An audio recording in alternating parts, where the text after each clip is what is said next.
আমি আমার যুবতী কিশোরী ভাই বোনদের বলবো, সমাজ তোমাদের পক্ষে নয়, ঈমান চুরির পক্ষে। পিতামাতা তোমাদের ছেড়ে দিয়েছেন, তবে অন্তত নিজেদের ভবিষ্যতের দিকে তাকিয়ে, দুনিয়ার ভবিষ্যৎ আখিরাতের ভবিষ্যতের দিকে তাকিয়ে নিজেরা সাবধান হও। দুনিয়াতে অপরাধ হবে, পাপ হবে, অন্যায় ভুল হবে, তবে দুটো বিষয় খুব ভালো করে মনে রাখো। নামাজটা কখনো ছেড়ো না।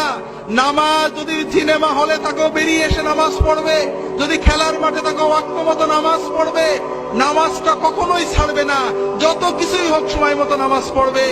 আর অশ্লীলতাকে, মাদকতাকে বিষের মতো পরিত্যাগ করবে। এই দুটো বিষয় যদি তুমি ঠিক রাখতে পারো, ইনশাআল্লাহ অন্যান্য ভুল ত্রুটি তওবা করবে, ভালো হবে, খারাপ হবে, এই নামাজ তোমাকে আল্লাহর পথে টিকিয়ে রাখবে। এবং ইনশাআল্লাহ তোমার বয়স যখন 50 হবে, তুমি নিজে অনুভব করবে এই দুনিয়ার জমিনে তোমার বন্ধুদের চেয়ে তুমি ভালো আছো। আর ইনশাআল্লাহ কিয়ামতের দিনে তুমি তোমার পিতামাতা সহ আল্লাহর আরশের নিচে তার ওলিদের সাথে মেহমান হয়ে যেতে পারবে। হাজরিন, যুবক কিশোরদের ভালো রাখতে হলে তাদেরকে আলেমদের কাছে নিয়ে যেতে হবে, মসজিদে নিতে হবে, দ্বীনি চেতনা তৈরি করতে হবে, লেখাপড়ার ভিতরে দ্বীনি চেতনা তৈরি করতে হবে। এগুলো সবই দরকার।